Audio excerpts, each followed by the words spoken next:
را خریده میدهم.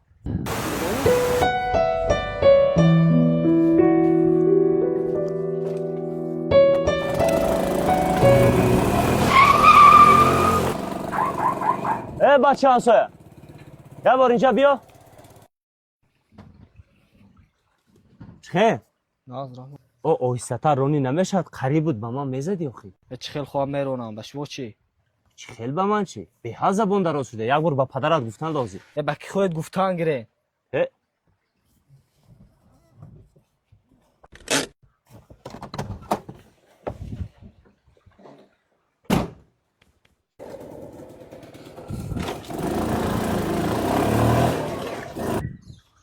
خدا شگان.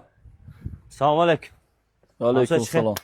خوبه؟ سلامتی خوب؟ سلامتی اون. برای فرزندتون میگفتید کمتر آهسته‌تر میرونم، سکوت رشه قریب بود به من میزد. گویم که هدو در آهسته‌تر هیکن باز به من دوغو پسه کردم.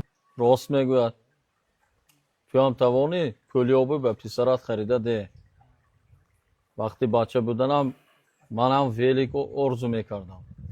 پدرم خریده ندادن. اکنون شرایط که دارم چیزی خواهد پسرم خریده میدهم. من شما فهمیدم همسایه. از من یک گفتم باز خودت میدونی. سلامت باشه.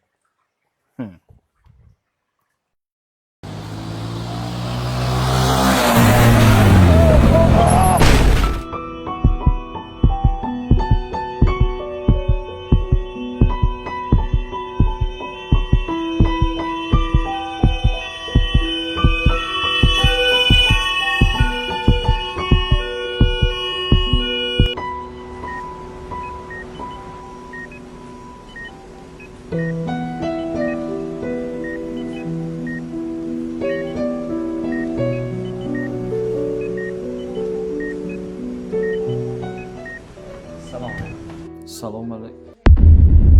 سلام علیکم. حال فرزندتون خوب است. خاطر نشوید. میتوانید در آمده بینید. تشکر دکتر. دکتر لبای اون خدمت میبخشید.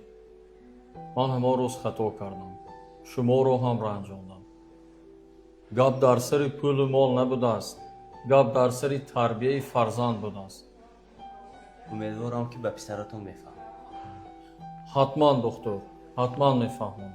خب سلامت باشه. رحمت دکتر.